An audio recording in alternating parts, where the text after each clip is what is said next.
ஆரம்பிங்க. ஜெபிப்போம். எங்களை அதிகமாக நேசித்து வழிநடத்தி வந்த எங்கள் அன்பின் பரமபிதாவே, இந்த மாதத்திலும் மே மாதம் என்று சொன்னாலே நாங்கள் அநேக நன்மையான காரியங்கள், பண்டிகை நாட்கள், இப்படியாக சந்தோஷமாக இருக்கக்கூடிய ஒரு நாட்களிலே நாங்கள் காணப்பட முடியாதபடி கொடிய கொரோனா வியாதி நிமித்தமாக இந்த ஆராதனைகள் தடைப்பட்டாலும் இந்த ஆராதனையில் கேட்டுக்கொண்டிருக்கிற ஒவ்வொரு பிள்ளைகளும் இந்த ஆராதனையில் எங்கள் வீட்டில் இருந்து எங்களோடு கூட இசைந்து இணைந்து இந்த ஆராதனையில் நீங்கள் இடைப்படும் போது தேவனாகிய கர்த்தர் இந்த ஆராதனையின் ஆசீர்வாதத்தை உங்களுக்கு கொடுப்பதற்காக ஆயத்தத்தோடு இருக்கிறோம்.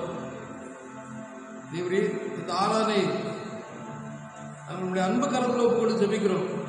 ஆரம்பம் முதல் முடிவு மட்டும் உடைய மகிமை பிரசன்னம் உங்களோடு கூட இருக்கட்டும். புதிய மகிமை உங்கள் எல்லாவற்றையும் நீர் எடுத்துக்கொள்ளும். இயேசுவின் மூலம் ஜெபங்களும் எங்கள் அன்பின் பரமபிதாவே, ஆமென். தேவனுடைய பரிசுத்த நாமத்துக்கு மகிமை உண்டாகும். இந்த ஆராதனைக்கு ஆரம்பமாக எல்லாரும் வீட்டிலே அப்படியே எழுந்த வண்ணமாக ஞான கீர்த்தனை 57வது பாடலை பாடுவோம். துதி தங்கிய பரமண்டல சுவிசேடக நாமம். ஞான கீர்த்தனை 57வது பாடல். துதி தங்கிய பரமண்டல சுவிசேடக நாமம்.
மனம் திரும்புங்கள், பரலோக ராஜ்யம் சமீபித்திருக்கிறது.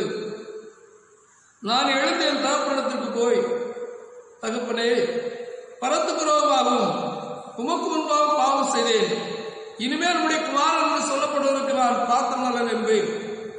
கர்த்தாவே, ஜீவன் உள்ள ஒருவனும் முன்பாக நீதிமான் அல்லாததினாலே அடியனை நியாயம் நிற்க பிரவேசியாதையும். நமக்குள் பாவம் இல்லை என்பதானால் நம்மை நாம் வஞ்சிக்கிறவர்களாக இருப்போம். சத்தியம் நமக்குள் இராது. நம்முடைய பாவங்களை நாம் அறிக்கையிட்டால் பாவங்களை நமக்கு மன்னித்து எல்லா அநியாயத்தை நீக்கி நம்ம சுத்தி இருப்பதற்கு கர்த்தர் உண்மையும் நீதி உள்ளவராக இருக்கிறார். ஆகையால் இங்க இருக்க நீங்கள் யாவரும் சுத்த இருதயத்தோடும் தாழ்ந்த சத்தோடும் பரமகிருபாசனனை கூட சேர்ந்து நான் சொல்லுகிற பிரகாரம் சொல்ல உங்களை வேண்டிக் கொள்கிறேன். அப்படி நாம் வீட்டிலே இருந்தவாறு பாவ அறிக்கை ஜெபத்தை ஏறெடுப்போம். சர்வவல்லமை இந்த இறக்கமுள்ள பிதாவே, தப்பி போன ஆடுகளைப் போல நாங்களுடைய வழிகளை விட்டு வழியிலிருந்து போலும். எங்கள் இறைத்தின் யோசனைகளுக்கு விருப்பங்களுக்கும் மிக இணை கிடந்தோம். உடைய பிரசுத்த கற்பனைகளுக்கு விரோதமாக்கி செய்யத்தகாதவர்களை செய்து வந்தோம். எங்களுக்கு சுகமில்லை. ஆனால் ஆண்டவரே தேவரீர் கர்த்தராகிய இயேசு கிறிஸ்து மூலமாய் மனிதருக்கு அருள் செய்த வாக்குத்தத்தங்களின்படியே நீர்ப்பாய்க்கப்பட குற்றவாளிகளாகி எங்களுக்கு இறங்கும். தப்பிதங்களை அறிக்கையிட எங்கள் மேல் பொறுமையாயும் ஆபத்தின் துக்கமிடங்களை சீர்படுத்தும். மிக இறக்குள்ள பிதாவே, பிரசுத்த லாபத்திற்கு மகிமை உண்டாகும்படி நாங்கள் இனி தேவத்தையும் நீதியும் தெளிவுத்தோடாக நடந்தவர இயேசு கிறிஸ்துவின் கிருபை சேரலும். ஆமீன். கர்த்தருடைய ஜெபத்தை ஏறெடுப்போம். பரமண்டலத்தில் இருக்கிற எங்கள் பிதாவே, உம்முடைய நாமம் பரிசுத்தப்படுவதாக, உம்முடைய ஆட்சி வருவதாக, சித்த மரணத்திலே செய்யப்படுவது போல பூமியிலேயும் செய்யப்படுவதாக. அன்றுள்ள அப்பத்தை எங்களுக்கு அனுகூலமாக நாங்கள் மன்னிக்கிறது போல குற்றங்களை எங்களுக்கு நீர் மன்னியும். எங்களை சோதனைக்கு பிரவேசிக்க பண்ணாமல் தீமை நின்று எங்களை ரட்சித்துக் கொள்ளும். ராஜ்யமும் வல்லமையும் மகிமையும் என்றைக்கும் உடையவர்களே. ஆமென். ஆண்டவரை முதல்களை திறந்துள்ளோம். தேவனே எங்களை ரட்சிக்க விரைவாய் வாரும். பிதாவுக்கு வாரும் பரிசுத்தாவிக்கு மகிமை உண்டாவதாக. சதா காலம் மகிமை உண்டாவதாக. கர்த்தரை துதியுங்கள். வாசிக்கும்படியாக குறிக்கப்பட்ட விசேஷித்த சங்கீதம் 23ஆம் சங்கீதம். சங்கீதம் 23. கர்த்தர் என் மேய்ப்பராய் இருக்கிறார், நான் தாழ்ச்சி அடையேன். அவர் என்னை புல்லுள்ள இடங்களில் மேய்த்து அமர்ந்த தண்ணீர் அண்டையில் என்னை கொண்டு போய் விடுகிறார். அவர் என் ஆத்மாவை தேற்றி தம்முடைய லாபத்து நிமித்தம் என்னை நீதியின் பாதைகளில் நடத்துகிறார். நான் மரண இருளின் பள்ளத்தாக்கிலே நடந்தாலும் பொல்லாப்புக்கு பயப்படேன். தேவரீர் என்னோட கூட இருக்கிறீர். உமது கோலும் உமது தடியும் என்னை தேற்றும். என் சத்துருக்களுக்கு முன்பாக நீர் எனக்கு ஒரு பந்தியை ஆயத்தப்படுத்தி என் தலை எண்ணெயால் அபிஷேகம் பண்ணுகிறீர். என் பாத்திரம் நிரம்பி வழிகிறது. என் ஜீவனுள்ள நாளெல்லாம் நன்மையும் கிருபையும் என்னை தொடரும். நான் கர்த்தருடைய வீட்டிலே நீடித்த நாட்களாய் நிலைத்திருப்பேன். நான் மரண இருளின் பள்ளத்தாக்கில் நடந்தாலும் பொல்லாப்புக்கு பயப்படேன். தேவரீர் என்னோடு கூட இருக்கிறீர். உமது கோல் உமது தடி என்னை தேற்றும். எல்லாரும் சொல்லுவோம். நான் மரண இருளின் பள்ளத்தாக்கில் நடந்தாலும் பொல்லாப்புக்கு பயப்படேன்.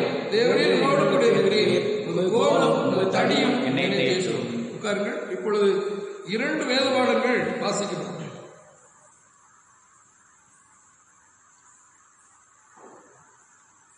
வாசிக்கும்படியாக குறிக்கப்பட்ட 1ஆம் வேத பாடம் எரேமியா தீர்க்கதரிசியின் புஸ்தகம் 4ஆம் அதிகாரம் 1ஆம் வசனம் முதல் 9ஆம் வசனம் வரை.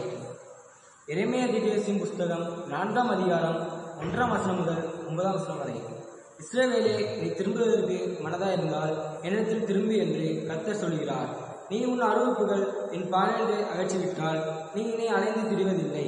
நீ உண்மையோடும் நியாயத்தோடும் நீதியோடும் கர்த்தருடைய ஜீவனை கொண்டு ஆணையிடுவாய். புறஜாதிகளும் அவருக்குள் ஆச்சரியப்பட்டு அவருக்குள் மேன்மை பாராட்டுவார்கள்.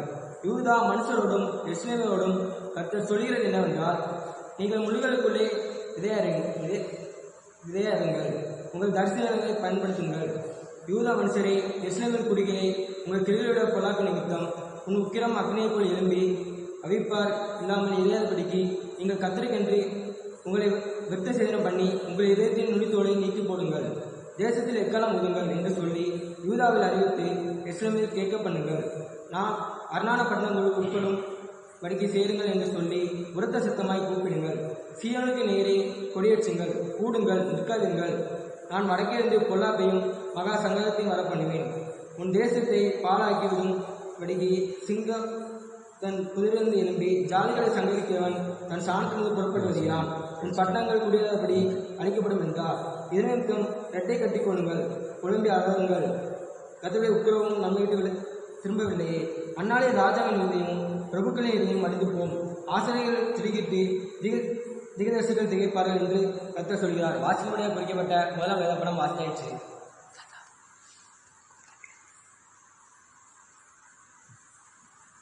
வாசிப்படியாக கொடுக்கப்பட்டுள்ள இரண்டாம் வேதப்பாடம் திவ்ய வாசனாகிய யோவானுக்கு வெளிப்படுத்தின விசேஷம் 3ஆம் அதிகாரம் 1 முதல் அதிகாரம் முடிய. திவ்ய வாசனாகிய யோவானுக்கு வெளிப்படுத்தின விசேஷம் 3ஆம் அதிகாரம் 14ஆம் வசனம் முதல் 22ஆம் வசனம் முடிய. லவோதிகா சபையின் தூதனுக்கு நீ எழுத வேண்டியது என்னவெனில், உண்மையும் சத்தியமுள்ள சாட்சியும் தேவனுடைய சிருஷ்டிக்கு ஆதியமாயிருக்கிற ஆமேன் என்பவர் சொல்கிறதாவது, உன் கிரியைகளை அறிந்திருக்கு. நீ குளிரும் அல்ல அனலும் அல்ல. நீ குளிராவது அனலாவது இருந்தால் நலமாயிருக்கும்.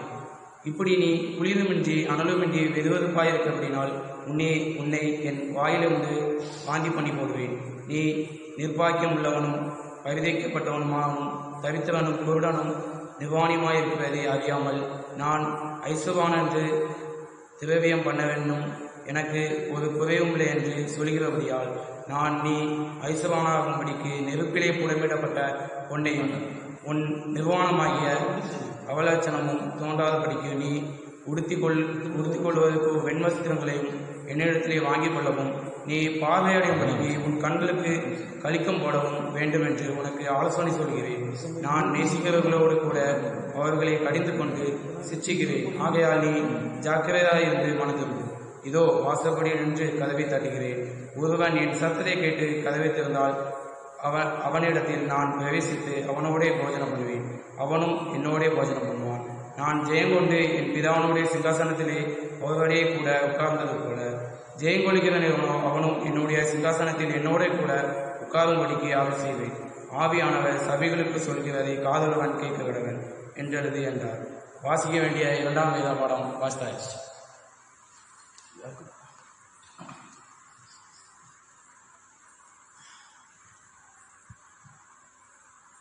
மறுபடியும் யாவரும் நித்திய ஜீவன் பாடல் புத்தகத்திலே 429 பாடலை நாம் பாடுவோம். பின்பு நாம் செய்திக்குள்ளாக கடந்து செல்ல இருக்கிறோம்.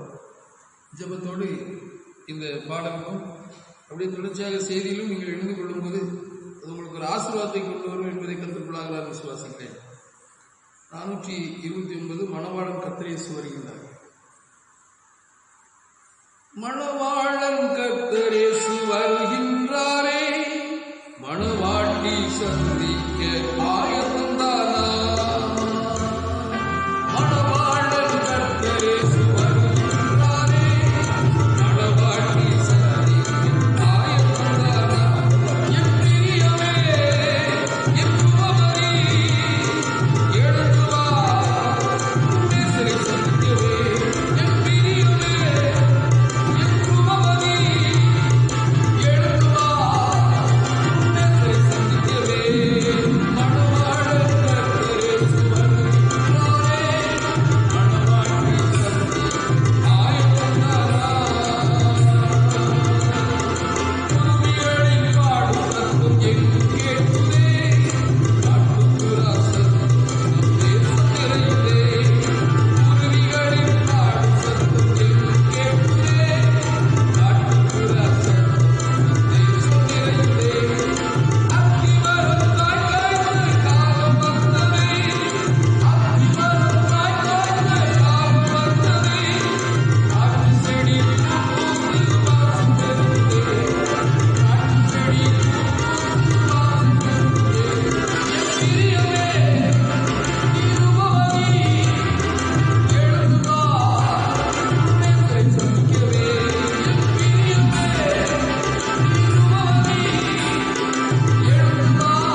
தியானிக்கும்படியாக தெரிந்து கொள்ள வேண்டும் வேத பகுதி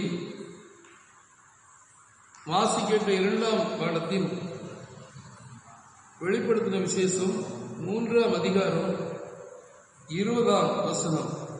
இதோ வாசற்படியிலே நின்று தட்டுகிறேன், ஒருவன் என் சத்தத்தை கேட்டு கதவை திறந்தால் அவனிடத்தில் நான் பிரவேசித்து அவனோடு போஜனம் பண்ணுவேன், அவனும் என்னோட போஜனம் பண்ணுவான்.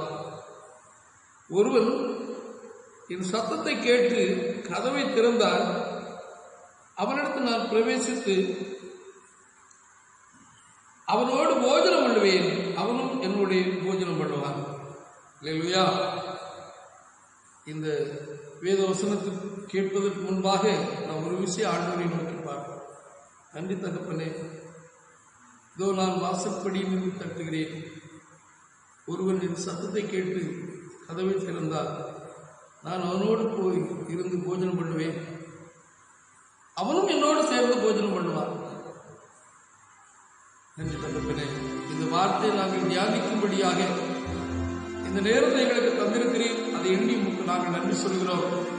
இதை யாரெல்லாம் கேட்கிறார்களோ அவர்களுக்குள் ஒரு ஆசீர்வாதத்தை கொண்டு வரும்படியாக தேவ ஆவியானவர் அடியனை மறைத்து நீர் பேசும் நாங்கள் கேட்கட்டும். பேசுவது நான் அல்ல, நீரே பேசும்படி மெல்லிய சத்தத்தை நாங்கள் கேட்கட்டும். புதிகன மகிமை புகழ் எல்லாம் நீர் எடுத்துக்கொள்ளும். இயேசுவின் மூலம் ஜெபங்களும் எங்கள் அன்பின் பரமபிதாவே, ஆமென். நாம் இந்த அதிகாரத்திலே ஒரு 7 சபைகளை குறித்து திவ்ய வாசகனாகிய யோவானுக்கு பரிசுத்த ஆவியானவர் சில காரியங்களை வெளிப்படுத்தினார். அதை நாம் சற்று நேரம் தியானிக்க இருக்கிறோம். அது எந்த சபை என்று சொல்லும்போது லவோதிக்கா சபை என்று சொல்லப்பட்டிருக்கிறது. அந்த சபையினுடைய பிள்ளைகளை பார்த்து சொல்லும்போது உண்மையும் சத்தியமும் உள்ள சாட்சி உள்ள தேவனுடைய சிருஷ்டிக்கும் ஆதிமா இருக்கிற ஆமேன் என்கிறவர் சொல்கிறதாவது, உன் கிரியைகளை நான் அறிந்திருக்கிறேன், நீ குளிரும் அல்ல அனலும் அல்ல, நீ குளிராவது அனலாவதாக இருந்தால் நலமாயிருக்கும். உன் கிரியைகளை நான் அறிந்திருக்கிறேன். தேவனாகிய கர்த்தர் நம்முடைய கிரியைகளை, செயல்பாடுகள், நடவடிக்கைகள் எல்லாவற்றையும் அறிகிற தேவன். இந்த சபையில் உள்ள ஜனங்களை பார்த்து சொல்லும்போது, நான் உன்னுடைய கிரியைகளை நான் அறிந்திருக்கிறேன், நீ குளிரும் இல்லாமல் இருக்கிறாய், அனலும் இல்லாமல் இருக்கிறாய், அனலாவது குளிராவது இருந்தால் நலமாயிருக்கும். நீ இப்படி குளிரும் இன்றி அனலும் இன்றி இருப்பதினால் நான் என் வாயிலிருந்து உன்னை என்ன செய்வேன், வாந்தி பண்ணி போடுவேன் என்று சொல்கிறார். வாந்தி பண்ணி போடுவது அது சாதாரண காரியம் அல்ல. வாந்தி பண்ணி போட்டு விட்டார்கள் என்று சொன்னால் அந்த இடத்தை நாம் 2 திரும்பிய பார்க்க மாட்டோம், அவ்வளவு நாற்றம் எடுக்கும். அப்படியானால் தேவனாகிய கர்த்தர் இந்த பகுதியிலே அந்த சபை பிள்ளைகளை பார்த்து சொல்வது, நீ குளிராகவும் இல்லை அனலாகவும் இல்லை, வெதுவெதுப்பா இருக்கிற, அது எனக்கு பிடித்தமில்லை, உன்னுடைய செயல்பாடு சரியில்லை, நான் நீ வாந்தி கொண்டு போடுவேன், உன்னை அவாய்ட் பண்ணி போடுவேன், உன்னை நான் எனக்கு பிரியமில்லாதவன் என்று தள்ளி போடுவேன் என்று இப்படி அநேக அர்த்தங்களை எடுக்கலாம். எதற்காக இந்த காரியங்களை அங்கே சொல்லிக்கொண்டு வருகிறார் என்று சொன்னால், அங்கே சொல்லப்பட்டிருக்கிறது, நீ நிர்பாக்கியம் உள்ளவனும் பரிதபிக்கப்பட்டவனும் தரித்திரனும் குருடனும் நிர்வாணியமாய் இருக்கிறாய் என்பதை அறியாமல் இருக்கிறாய் என்று சொல்லப்பட்டிருக்கிறது. நிர்பாக்கியம் உள்ளவனுக்கு நாம் நல்ல பாக்கியம், எனக்கு எல்லா ஆசீர்வாதங்களும் நன்மைகள் இருக்கிறது, எல்லாம் எனக்கு திருப்தியா இருக்கிறது என்று சொல்லி நாம் நினைத்துக் கொண்டிருக்கிறோம். அது பாக்கியம் அல்ல. ஆனால் நிர்பாக்கியமாக இருக்கிறாய் என்பதை நீ அறியவில்லை. பரிதபிக்கப்பட்ட நிலையிலே நீ வாழ்ந்து கொண்டிருக்கிறாய். தரித்திரனாக இருக்கிறாய், குருடனாக இருக்கிறாய், நிர்வாணியமாக இருக்கிறாய் என்பதை நீ அறியவில்லை. காரணம் என்ன என்று சொன்னால், அங்கே சொல்லப்பட்டிருக்கிறது, நீ சொல்லிக் கொண்டிருக்கிறாய், நான் ஐஸ்வர்யம் உள்ளவன் என்றும் திரவிய சம்பவம் உள்ளவன் என்றும் எனக்கு ஒரு குறையும் இல்லை என்று சொல்லுகிறாய். நான் எல்லா ஆசீர்வாதங்களும் இருக்கிறது, எனக்கு எல்லா நன்மைகளும் இருக்கிறது, எந்த தடை வந்தாலும் பரவாயில்ல, எந்த கொரோனா வியாதி வந்தாலும் பரவாயில்ல, எனக்கு நல்ல 3 வேளை ஆகாரம் எனக்கு எல்லாம் இருக்கிறது. ஒரு மதியிடம் சொல்லுவாங்க, கர்த்தர் அவரை பார்த்து, இயேசு அவரை பார்த்து மதியிடம் என்று சொல்வார். என்று சொன்னால் அவன் அங்கே எல்லா விதமான ஆஸ்திகளை 4 தலைமுறைகளுக்கு சேர்த்து களஞ்சியங்களை இடித்து அதை பெரிதாக கட்டி அதை சேர்த்து வைத்து விட்டு அவன் வெளியே வந்து அவன் கட்டணங்கள் போட்டு உட்கார்ந்துட்டு இருந்தான். நான் என் ஆத்மாவே நீ சந்தோஷமாயிரு, நான் எத்தனையோ தலைமுறைக்கு நான் சொத்துக்களை சம்பாதித்து பண்ணி வைத்திருக்கிறேன் என்று சொன்னான். அந்த மனிதனை பார்த்து இயேசுவானவர் சொன்ன ஒரு வார்த்தை, மதிகேடனே, இன்றைக்கு இரவிலே உன்னுடைய ஜீவன் எடுத்துக் கொள்ளப்பட்டால் நீ சேர்த்துக் கொள்வதெல்லாம் யாருடையதாகும் என்று சொன்னான். அதை அவன் அனுபவிக்க முடியும். இன்றைக்கு அநேகருடைய வாழ்க்கையில எல்லாம் இருக்கும், ஆனால் அனுபவிக்கவே முடியாது. அப்படிப்பட்ட சூழ்நிலையில் வாழ்ந்து கொண்டிருக்கிறார்கள். பாருங்க, ஏதாவது எல்லா வீட்டிலும் சாப்பிட வசதியா இருக்கும், ஆனா நல்ல ஒரு ருசியுள்ள பதார்த்தங்களை சாப்பிடக்கூடாது. டாக்டர் சொல்லியிருப்பார், உப்பு போட்டு சாப்பிடாத, இன்னும் நீ இந்த கோதுமை ரொட்டி தான் சாப்பிடணும், நீ நல்ல சுவையான உணவு சாப்பிடக்கூடாது. அவனுக்கு எல்லாம் இருக்கும், ஆனால் அவனுக்கு இருக்கிற வியாதியானது சில ஆகாரங்களை சாப்பிட முடியாதபடி தடை அவர்களுக்குள்ளாக வந்துவிடும். காரணம் என்ன? இன்றைக்கு அதுதான் அழகாக இந்த பகுதியில் சொல்லப்பட்டிருக்கிறது. நான் ஐஸ்வர்யவள் என்றும் திரவிய சம்பந்தம் என்றும் எனக்கு ஒரு குறைவில்லை என்று நீ என்ன செய்ய சொல்லிக் கொண்டிருக்கிறாய். நீ வெதுவெதுப்பாக இருக்கிறாய், ஆனா நீ தரித்திரனா இருக்கிற உனக்கு தெரியாது, நீ குருடனா இருக்கிற உனக்கு தெரியாது. இன்னைக்கு ஐஸ்வர்யவான்களா இருக்கிறவர்கள் எல்லாரும் பார்த்து கர்த்தர் சொல்லுகிற வார்த்தை, அவன் குருடனாக தான் இருக்கிறான், நிர்வாகிக்குள்ளவனாக தான் இருக்கிறான் என்று சொல்லுகிறார். அவன் நல்ல ஒரு 10 தலைமுறைக்கு சேர்த்து வைத்தவர்களை பார்த்து மதிகேடன் என்று சொன்னார். அதான் அவர் அருமையான ஒரு நமக்கு ஒரு ஜெபத்தை கற்றுத் தந்தார். என்ன ஜெபம்? அன்றன்றுள்ள ஆகாரத்தை எங்களுக்கு இன்று தாரும். அன்றாட தேவைகளை நமக்கு சந்தித்தாலே போதும். நம்முடைய தேவைகளை அவர் சந்திக்கிறவராக இருக்கிறார். எந்த குறைவில்லாதபடி நம்ம நடத்தி கொண்டிருக்கிறார். நம்ம அதான் அண்ணலும் இல்லை குளிர் இல்லாமல் வெதுவெதுப்பாக இருக்கவே கூடாது. நான் ஐஸ்வர்யவான் என்று சொல்லி மார்த்தட்டி கொண்டிருக்க கூடாது. ஆனால் அப்படிப்பட்ட மனிதர்களை பார்த்து நான் இந்த உலகத்திலே தன்னை ஐஸ்வர்யவான் என்று சொல்லிக் கொள்கிறவனும், அங்கே நான் திரவிய சம்பளம் என்று சொல்லப்படும், நான் எல்லா விதமான எனக்கு ஆசைகள்லாம் இருக்கிறது, எனக்கு எந்த குறைவில்லை என்று சொல்கிறவன் குருடனாக இருக்கிறான், அவன் நிர்வாகிக்க உள்ளவனாக இருக்கிறான், அவன் பரிதவிக்கப்பட்ட நிலையில் இருக்கிறான் என்று அவர்களை பார்த்து சொல்லுகிறார். அது மட்டுமல்ல, யார் இந்த நிலைமையில் இருக்கிற வெதுவெதுப்பாக இருக்கிறவர்கள் தான், அவர்களை நான் வாந்தி பண்ணி போடுவேன் என்று சொல்கிறார். அடுத்த வசனத்தில் சொல்லப்பட்டிருக்கிறது, நீ ஐஸ்வர்யவனாகும்படி நெருப்பிலே புடமிடப்பட்ட பொருளையும் உன் நிர்வாணமாகிய அவலட்சணம் தோன்றாதபடிக்கு நீ உடுத்திக் கொள்வதற்கு வெண்வஸ்திரத்தையும் என்னிடத்திலே வாங்கிக் கொள்ளவும், நீ பார்வை அடையும்படி உன் கண்களுக்கு கலிக்க போடவும் வேண்டும் என்று உனக்கு ஆலோசனை சொல்கிறேன். அங்கே ஒரு ஆலோசனை, ஒரு கண்ணுக்கு என்ன போடணுமா? கலிக்கம் போடணும். கலிக்கம் என்று சொல்லும் போது நம்முடைய முன்னாலே அருமையான நம்முடைய திருச்சபையின் மூத்த போதகர் ராஜமணி பொன்னையா ஐயா அவர்கள் கலிக்கம் என்று ஒரு புத்தகத்தை எழுதியிருந்தார். புத்தகம் ஒன்று இருந்துச்சு, ஒரு ஆள் வாங்கிட்டு போனார், கிடைக்கல இருந்தார். அதுல இன்றைக்கு தன்னை ஐஸ்வர்யவான் என்று சொல்லுகிறவன், நான் பெரிய ஒரு வசதி படைத்தவன் என்று சொல்லுகிறவன், நான் எல்லா சம்பந்தம் எல்லா குறைவில்லாதபடி நிறைவா இருக்கிறவன் என்று தன்னை இந்த உலகத்திலே சொல்லிக் கொள்கிறவன், அவன் கண்ணுக்கு சீக்கிரம் என்ன செய்யணும்? கலிக்கம் போட வேண்டும் என்ற ஒரு கருத்து அதில் வரும். ஏனென்று சொன்னால், அவன் கண் சொருகி போது குருடனாகத்தான் இருக்கிறான் என்பது அங்கு அழகாக சொல்லப்பட்டிருக்கிறது. அது அங்கே சொல்லப்பட்டிருக்கிறது, நீ உடுத்திக் கொள்வதற்கு வெண்வஸ்திரங்களையும் என்னிடத்தில் வாங்கிக் கொள்ளவும் நீ பார்வையடையும். நீ இன்னைக்கு உடுத்திருக்கிற வஸ்திரங்கள் உயர்ந்த வஸ்திரம் உடுத்திருக்கலாம், எப்படி இல்லாம வஸ்திரம் உடுத்திருக்கலாம். ஆனால் கர்த்தர் சொல்லுகிறார், ஒரு வெண் வஸ்திரம் உனக்கு வேண்டும் என்று சொல்கிறார். அந்த வெண் வஸ்திரம் என்று சொல்லும் போது இன்றைக்கு அநேக வெண் வஸ்திரங்களை போடுவார்கள், ஆனால் உள்ளங்களோ அந்த வெண் வஸ்திரத்திற்கும் உள்ளத்திற்கும் ரொம்ப தூரமாக இருக்கும். அதனால நீ உண்மையாக நீ வெண் வஸ்திரம் தரிக்கணும். அது மட்டுமல்லாதபடி நீ நல்ல பார்வை அடையணும். எந்த பார்வை? இந்த உலகத்தில் நமக்கு எல்லாருக்கும் நல்லா கண்ணு தெரியதான் செய்யும். பார்வை அடைவதற்கு உன் கண்ணுக்கு கலிக்கப்படணும். எதை பார்வையிடணும்? உன்னுடைய உள்ளத்தில் உள்ள கண் திறக்கப்படணும். வேதவசனங்களை வாசித்து அது உடனடியாக அதோட கருத்துக்கு புரியணும். அதுதான் கலிக்கப்பட சொல்லியிருக்கு. வேதத்தின் மகத்துவங்களை வாசிக்கும் போதே உங்களுக்கு அவரோட கருத்துக்களை அறிய என்றைக்கு வருகிறதோ அப்பொழுதுதான் உங்களுக்கு அவரோட கருத்துக்கள் புரியும். சிறு பைபிளாக இருக்கும்போதெல்லாம் பைபிளாக வாசிப்பேன். இந்த மாதிரி ஆலயத்தில் யாரும் பைபிள் வாசிக்க முடியாது, ஒத்து வாக்கியங்கள் எல்லாம் எடுத்து வாசிக்க முடியாது. ஆனால் அப்பொழுது இதெல்லாம் எனக்கு தெரியாது. இந்த கருத்துக்கள் எனக்கு எது என்ன வாசித்தோம்னு தெரியாது. ஏதோ மனப்பாடம் வசனம் சொல்லுவோம், அவ்வளோதான், அதோட சரி. விட்டுவிடும். ஆனால் இப்பொழுது நாம் ஒரு சிறிது நேரம் வேதவசனம் தெளிவாக சொல்கிறது, கர்த்தருடைய வேதத்தில் இரவு பகலும் தியானம் இருக்கணும். வாசித்து சிறிது நேரம் அதை உட்கார்ந்து நாம் தியானம் பண்ணாதான் அல்ல அர்த்தம் நமக்கு புரியும். இந்த உலகத்திலே உனக்கு நீ ஐஸ்வர்யப்படி நெருப்பிலே புலப்படப்பட்ட பொன்னையும் நிர்வாணமாகி அவலட்சணம் தோன்றாதபடிக்கு நீ இப்பொழுது உடுத்திருக்கிற ஆடைகள் எல்லாம் அவலட்சணமான ஆடைகள் என்று சொல்லப்பட்டிருக்கிறது. நல்ல ஆடைகள் நீ உடுப்பதில்லை. எதற்காக? அவருடைய நிர்வாணம், உன்னுடைய நிர்வாணம் வெளியாக தெரிகிறக்கூடிய அளவிற்கு என்று சொல்லப்பட்டிருக்கிறது. இன்னைக்கு உலகத்திலே வெளிநாடுகளிலெல்லாம் வஸ்திரங்கள் எல்லாம் நம்ம பார்க்க முடியாது. அதை பற்றி நம்முடைய நாடுகளிலும் பரவி கொண்டிருக்கின்றன.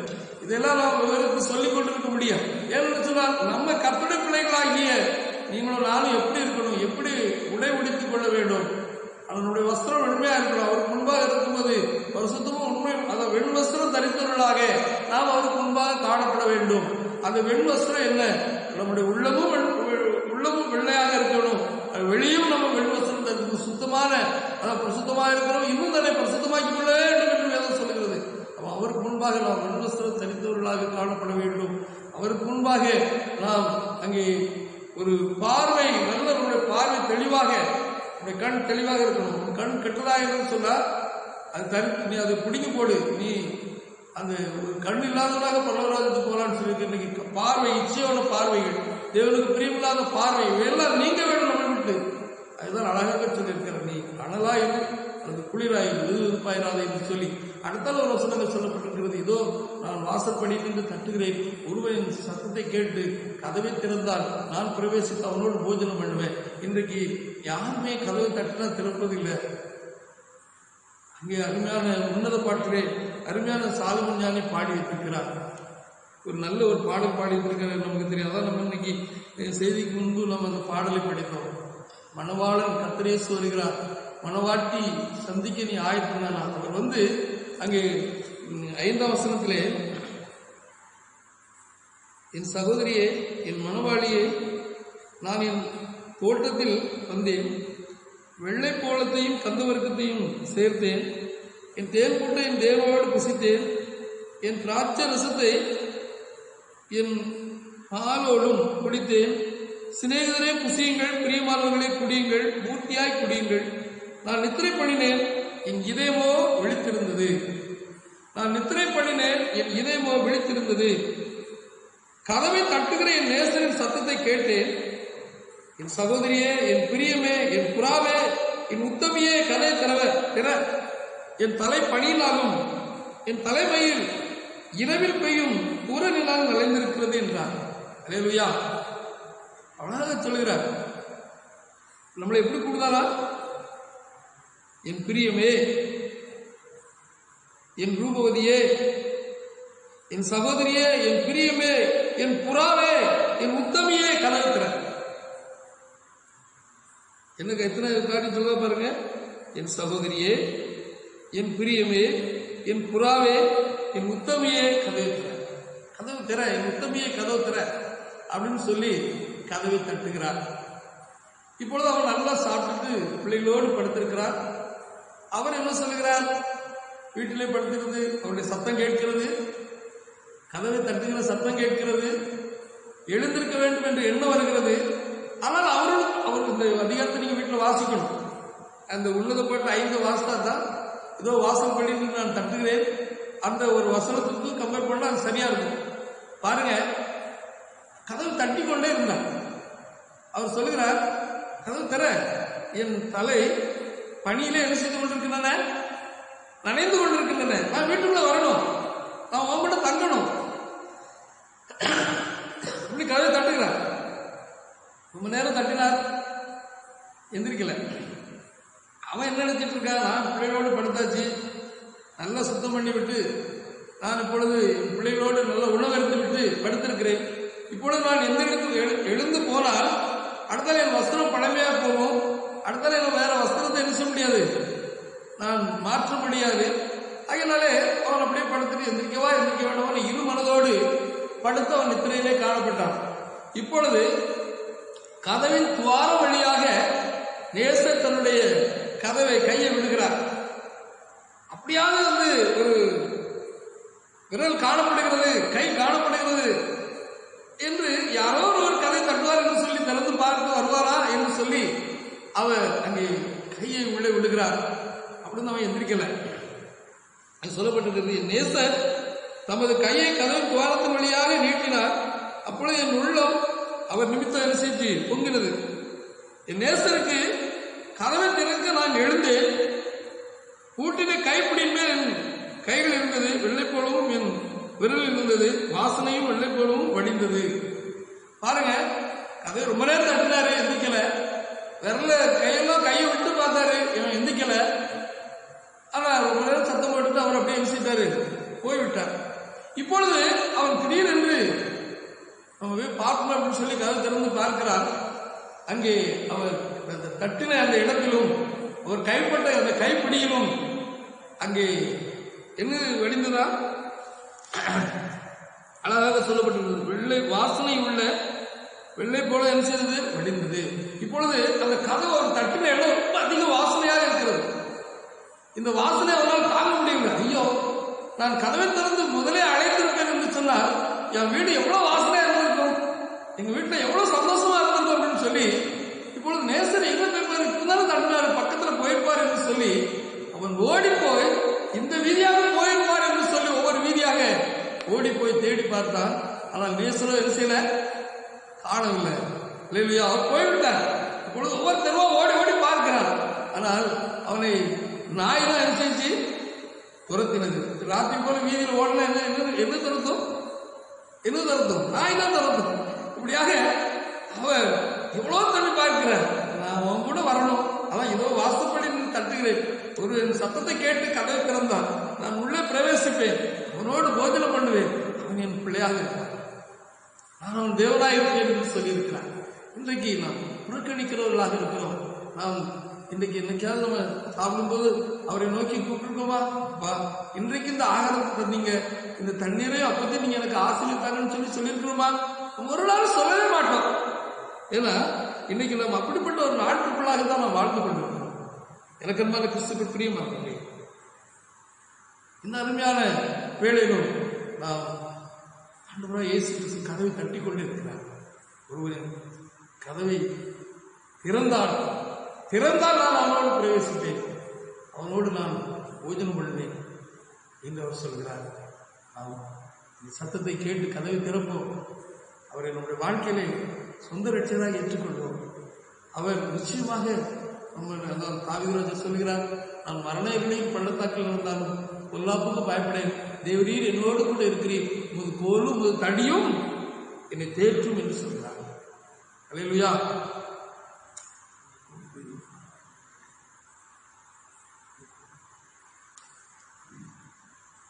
இதோ நான் வாசற்படி நின்று தட்டுகிறேன், ஒருவன் என் சத்தத்தை கேட்டு கதவை திறந்தால் நான் அவனோடு போஜனம் பண்ணுவேன், நான் அவன் என்னோடு போஜனம் பண்ணுவான் என்று சொல்லப்பட்டிருக்கிறது. நாம் அவருடைய சத்தத்தை கேட்டு கைப்பற்றுவார். எப்படி பட்டு இதோ வாசற்படி நின்று தட்டுகிறேன், ஒருவன் என் சத்தத்தை கேட்டு கதவை திறந்தார், நாம் அவரை கதவை திறந்து அவரை நாம் ஏற்றுக்கொள்கிற பிள்ளைகளாக, அவர் நம்ம வீட்டுக்குள்ள வரும்போது மனம் இருக்கும், பிரகாசம் இருக்கும், வெளிச்சம் இருக்கும். அது மட்டுமல்ல, பாருங்க, அவனுக்கு 2 மனம் இருந்துச்சு. ஒரு மனம் போய் கதவை திறப்புமே என்று இருந்தது, ஒரு மனம் என் பிள்ளைகளோடு படுத்திருக்கிறேன், எப்படி போய் கதவை திறப்பது என்று சொல்லி இருந்தார். ஆனால் நேசரையோ அவரால் புரிந்துகொள்ள முடியவில்லை. இறக்கமான கிறிஸ்து பிரியமானவர்களே, கதவை தட்டுகிறார். நான் வாசற்படியிலிருந்து கதவை தட்டுகிறேன், ஒருவர் என் சத்தத்தை கேட்டு கதவை திறந்தார், அவனோடு போஜனம் பண்ணுவேன், அவன் என்னோடு போஜனம் பண்ணுவார் என்று சொல்லப்பட்டிருக்கிறது. அவர் நம்மோடு வந்து சாப்பிட வருவார். அவர் நமக்கு இன்னைக்கு மாதிரி யாராவது சாப்பிட கூடுமா? ஏசப்பா, நீங்க எங்க கூட சாப்பிட வரணும், இன்றைக்கு எங்களுக்கு 3 வேளை நல்ல ஆகாரம் வந்திருக்கீங்க, நன்றி, எங்களோட உணவு வாங்கன்னு சொல்லி கேட்கிறோம். பாருங்க, அன்றைக்கு ஒரு டிவியில நாம் பார்த்து கொண்டிருக்கும் போது ஒரு அம்மா சொல்றாங்க, நாங்க கொரோனா வியாதியிலும் கூட நாங்க பிழைச்சுக்கணும் உங்களுக்கு, ஆனா பசி பட்டினால் நாங்க மறித்து போவோமே என்று சொல்லி அழுதார்கள். யாருக்கே அந்த டிவியை பார்ப்பதற்கு பயங்கரமா இருக்கிறது. எங்களுக்கு கொரோனா வியாதியா வரட்டும், இந்த பசியில எங்க தாக்கவே முடியாது என்று சொல்லி அந்த டிவியில அழுகிறார்கள். எனக்கு அன்பான கிறிஸ்து, நான் தேவனாகி கத்த எந்த கொரோனா வியாதி இருந்தாலும் சரிதான், எந்த பிரச்சனை இருந்தாலும் அவருடைய பிள்ளைகளை தேவைகளில் அவர் சந்தித்து போஷித்து எல்லா தேவையும் சந்தித்துக் கொண்டிருக்கிறார். இந்த பயங்கரமான ஒரு நாட்களை வாழ்ந்து கொண்டிருக்கிறோம்.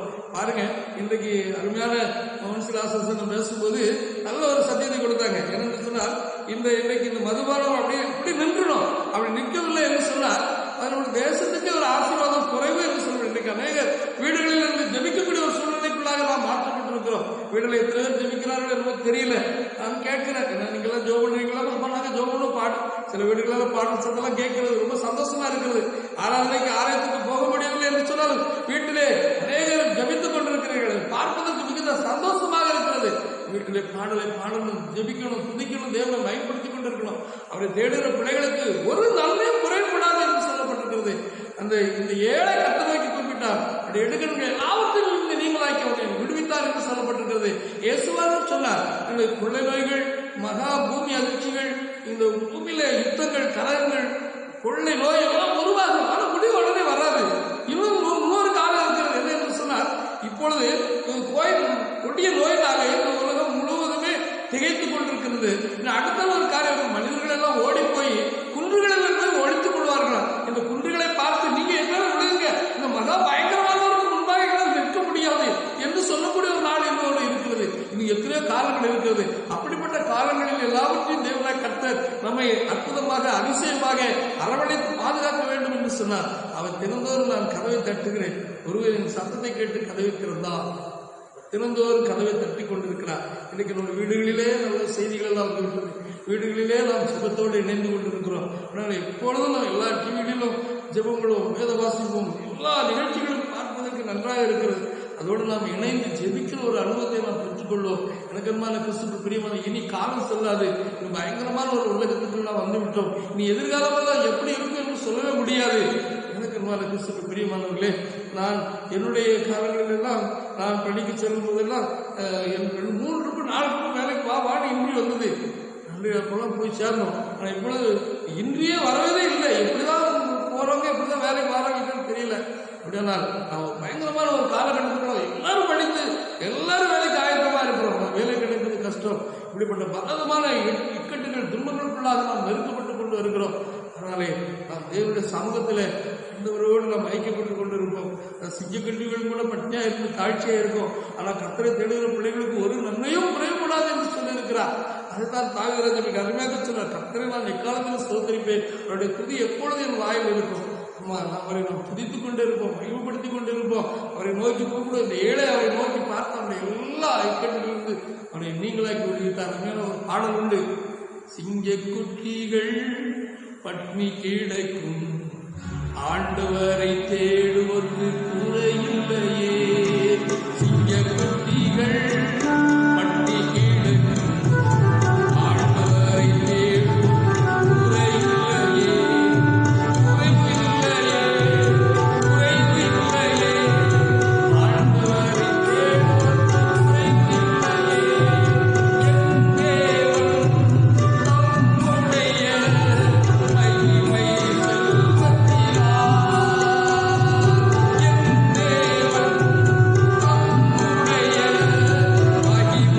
தேவன்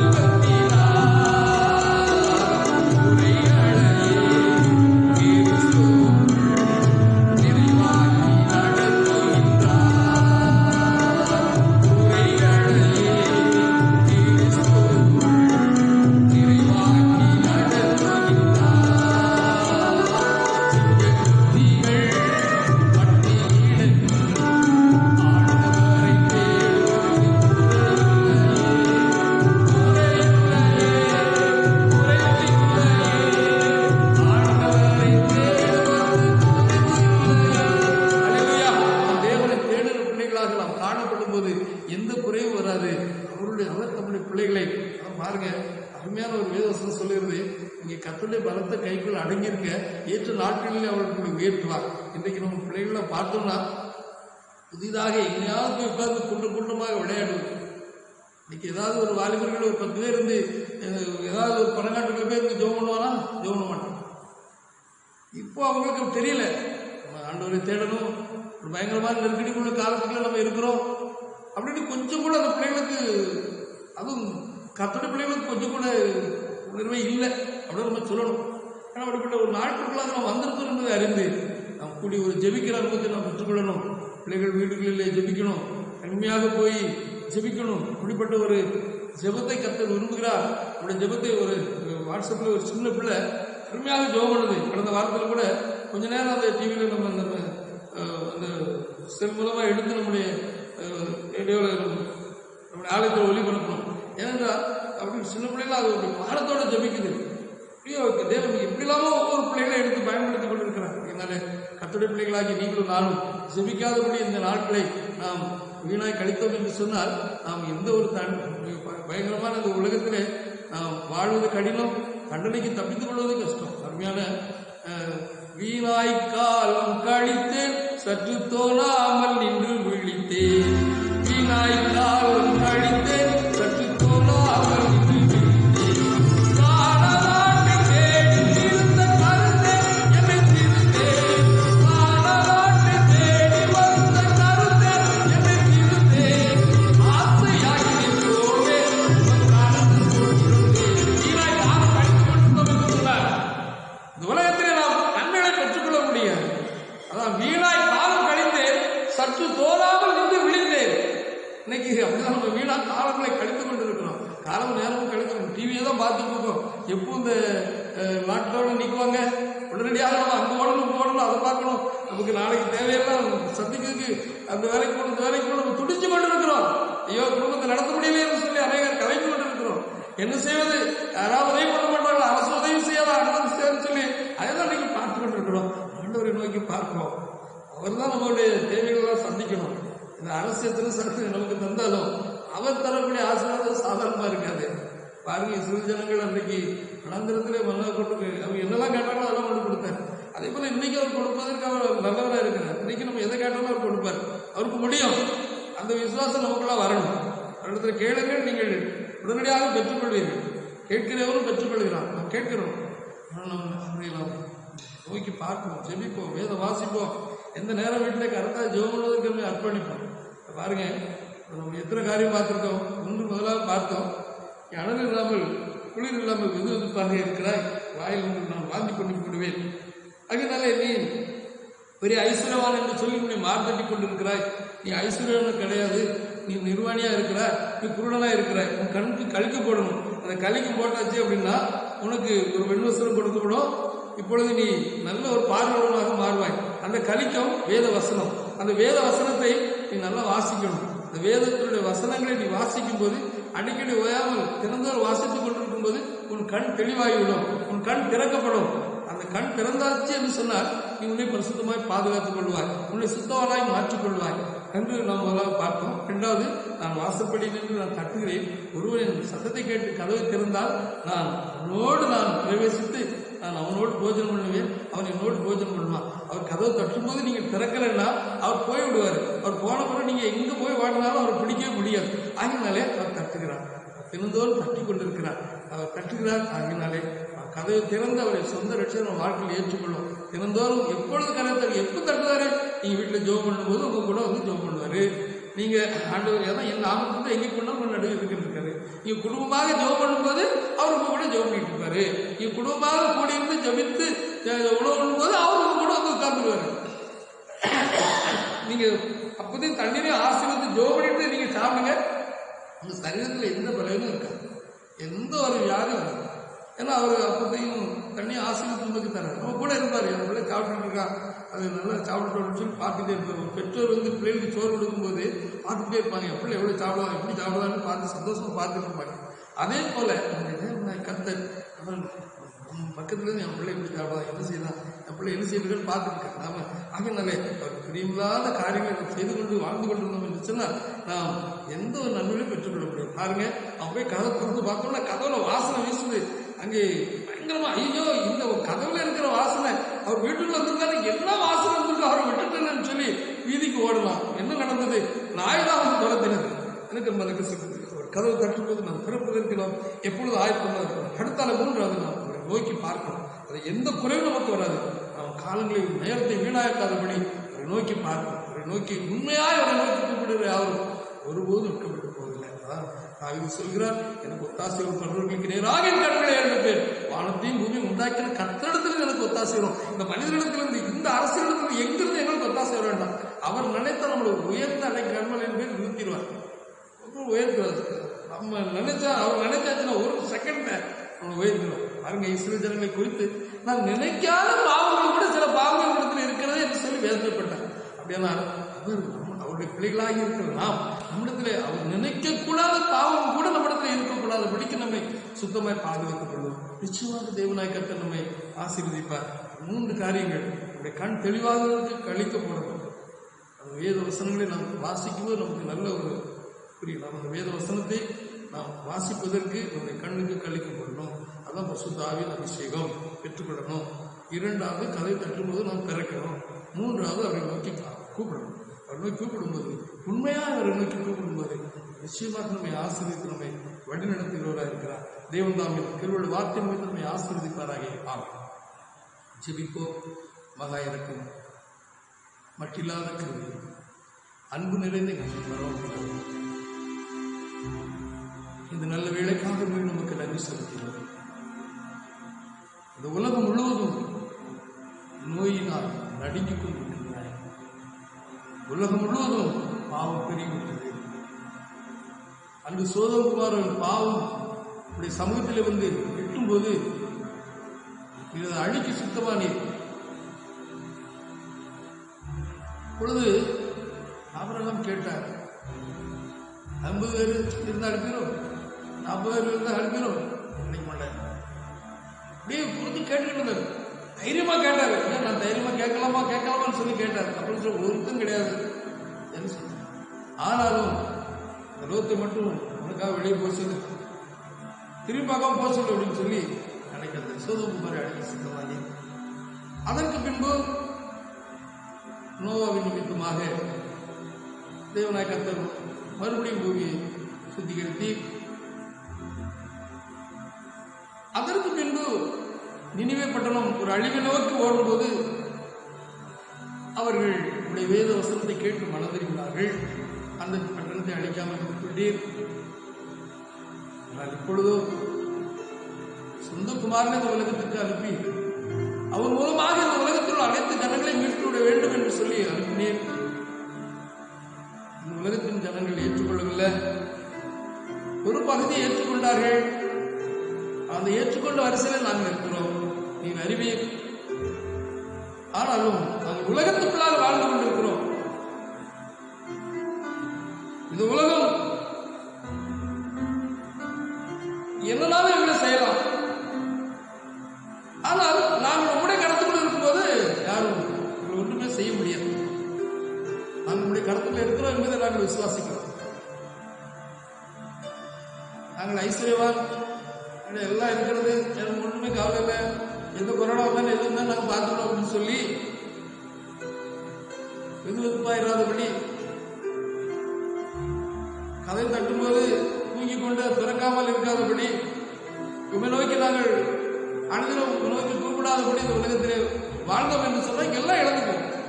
ஆகியனாலே இந்த வேளையிலே அடியனோடு கொண்டு நீ பேசின வார்த்தைகள், கண்ணு உனக்கு ஒரு வெண்வஸ்திரம் வேண்டும், உன் கண்ணுக்கு கழிக்க போடணும், உன் கண் பரிசுத்தமாக இருக்கணும் என்று தேவாவியன் என்னோடு பேசினீர்.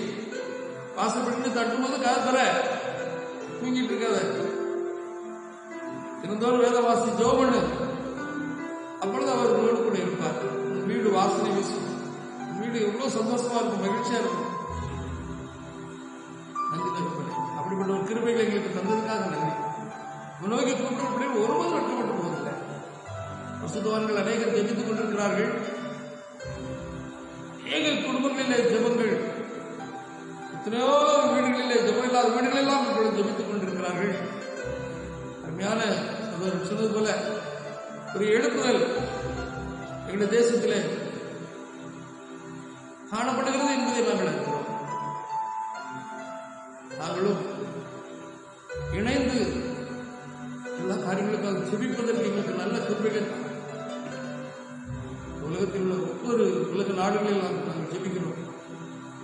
கொரோனா தாக்கம் குறையவும், என் இயேசு ஒருவரால் தான் இந்த கொரோனாவை நிறுத்த முடியும் என்பதை இந்த உலகம் வெகு நொடி பொழுதிலே அறிந்து கொள்ளக்கூடிய சமீபத்தில் இருக்கிறது. அங்கு இஸ்ரவேல் ஜனங்களை வழிநடத்தி வரும்போது மோசே பெண்கள் சத்தத்தை இது யாரும் நோக்கி பார்க்கறாங்களோ அவங்க மட்டும் தான் பிழைப்பாங்க. இயேசுவை யார் நோக்கி பார்க்கறாங்களோ அவங்க நிச்சயமா பிழைப்பாங்க. அவங்களுக்கு எந்த அழிவும் கிடையாது, அவங்களுக்கு எந்த கொரோனாவும் தொடாது.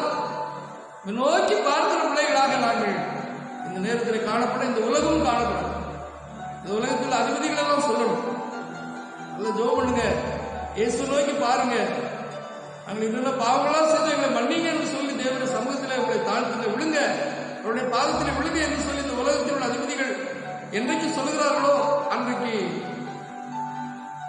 இந்த கொரோனா எல்லா வியாதியும் மறையும். அது மட்டுமல்ல, இந்த பூமி ஜலத்தினால் நிறைந்திருக்கிறது போல உண்மை அறிகிற அறிவினாலும் நிறைந்திருக்கும். அப்படிப்பட்ட ஒரு நாட்களுக்குள்ளாக நாங்கள் வெகு விரைவாக வந்து கொண்டிருக்கிறோம். அதை எண்ணி இந்த கிறிஸ்தவ நாடுகள் எல்லாம் இன்றைக்கு அநேக நோயினாலே பாதிக்கப்பட்டு கண்ணீர் வடித்துக் கொண்டிருக்கிறார்கள். அதிபதிகள் எல்லாம் அவர்கள் வெகு விரைவிலே நோக்கி பார்க்கத்தக்கதாக ஒரு கிருபை இருக்கும். இந்த தேசத்துக்காக ஜெபிக்கிறோம். தேசத்திலே குறைவாக இருக்கிறது என்று சொன்னாலும் அதிகமாக இன்னும் போய்கொண்டிருக்கிறது. அதை கர்த்தர் நிறுத்தும்படியாக பிள்ளைகளாகி நாங்கள் அனைவரும் இந்த கொரோனா தாக்கத்துக்காக ஜெபிக்கிறோம். குறையட்டும், மறையட்டும். அண்டி தகப்பனே, இயல்பு வாழ்க்கை தொடரட்டும். அநேக கஷ்டப்படுகிற பிள்ளைகள் எல்லாம், பட்டினியால் வாழ்கிற பிள்ளைகள் எல்லாம் தேவனாய் கர்த்தாவே நோக்கி பார்க்கட்டும். இந்த அரசு அவர்களுக்கு உதவி செய்வதற்கு அரசியல் தலைவர்களோடு நீங்க பேசும்படியாக நினைக்கிறீர்களா? கொரோனா வியாதியிலிருந்து காப்பாற்ற வேண்டும், பசி பட்டினியிலிருந்து அவர்களை காப்பாற்ற வேண்டும் என்ற எண்ணங்கள் எங்களுடைய அரசியல் தலைவர்களுக்கு கொடுங்க. அவர்களுக்கு சிறந்த ஞானத்தை கொடுத்து வெகு விரைவில் அவர்களுடைய பசியை ஆற்றுவதற்கு தேவனாய் கர்த்தர் அவர்களுக்கு நல்ல ஒரு எண்ணங்களை உள்ளங்களையும் கர்த்தர் கொடுக்கும்படியாக ஜெபிக்கிறோம். நன்றி தகப்பனே, எங்களுடைய மாவட்டத்துக்காக ஜெபிக்கிறோம், எங்களுடைய தமிழ்நாட்டுக்காக ஜெபிக்கிறோம், அமைச்சர்களுக்காக ஜெபிக்கிறோம், எங்களுடைய பிரதமருக்காக ஜெபிக்கிறோம். ஒவ்வொரு பிள்ளைகளையும் தேவனாய் கர்த்தர் சந்தியும் அவர்களோடு பேசும். ஒரு அமைதியை உள்ள தேசமாக தேவனாய் கர்த்தர் இதை மாற்றி தர போற கிருமிகளுக்காக நன்றி செலுத்துகிறோம். இந்த பிள்ளைகள் எல்லாரும் ஊக்கத்தோடு சொன்னார்கள், அனைவரும் ஜெபித்துக் கொண்டிருக்கிறார்கள். ஜெபத்தை நீர் ஒருபோதும் தடுவதில்லை. ஜெபத்தை ஏற்றுக்கொண்டு நல்ல பதிலை நீர் கொடுக்க போகிற கிருமிகளுக்காக நன்றி செலுத்துகிறோம். என்னுடைய கிராமத்தினுடைய அன்பு கருத்தில் ஒப்புக்கொண்டு ஜெபிக்கிறோம். என்னுடைய எல்லா விதமான ஒவ்வொரு சபைகளையும் அன்பு கருத்தில் ஒப்புக்கொண்டு ஜெபிக்கிறோம். சுத்தாங்க சிசை சபை, சிசை சபை, பெந்தேகோஸ்தே சபைகள், அனைத்து சபைகள் இருக்கிறது. அநேக சபைகளையும் அனைத்து சபைகளும் அன்பு கருத்தில் ஒப்புக்கொண்டு ஜெபிக்கிறோம். அந்த தேவைகள் எல்லாம் சந்தியும். அநேக இந்த ஊழியத்தின் பாதையில் ஊழியத்தை நம்பியிருக்கிற பிள்ளைகளையும் கற்றுக் செய்யும். எல்லா ஆராதனையும் நடைபெற்றுக் கொண்டிருக்கிறது. வெகு விரைவில் ஆராதனைகள் எல்லாம் நடக்க, எல்லா நன்மைகள் மறுபடியும் உங்களுடைய ஒவ்வொரு ஆலயங்களிலும் தொடர கர்த்தர் உதவி செய்யும். கிருமிக்குள்ளாய்களை மறைத்துக் கொள்ளும். வியாதியோடும் கண்ணீரோடும் இந்த ஜெபத்தோடு இணைந்து கொண்டிருக்கும் பிள்ளைகள் வியாதியிலிருந்து விடுதலை பெற இந்த உதவி செய்யும். இந்த நாள் முழுவதும் கரைகளோடு கூட இருக்கட்டும். இன்னும் எங்களுக்கு 14 நாட்கள் தொடர்ந்து இந்த லாக்டவுன் பண்ணியிருக்கிறதை காட்டுற தெய்வம் அதை வெகு விரைவில் மாற்றி இயல்பு வாழ்க்கைகள் தொடர என் தேவன் உதவி செய்கிறார். இதை கேட்கிற ஒவ்வொரு பிள்ளைகளையும் ஆசீர்வாதத்தில் இந்த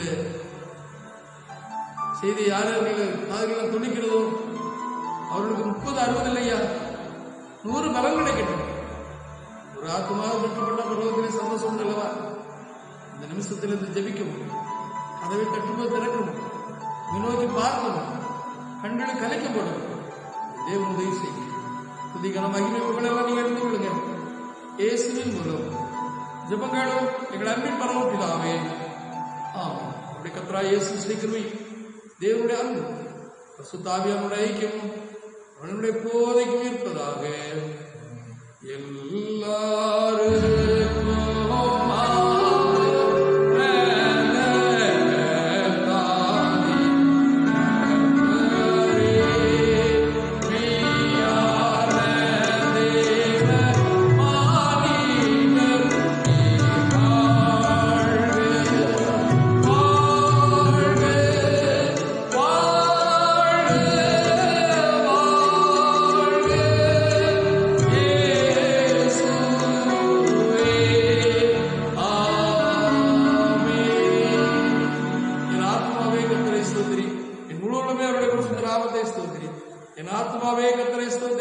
கர்த்தர் செய்த சகல உபகாரங்களையும் மறவாதே. ஆமென்.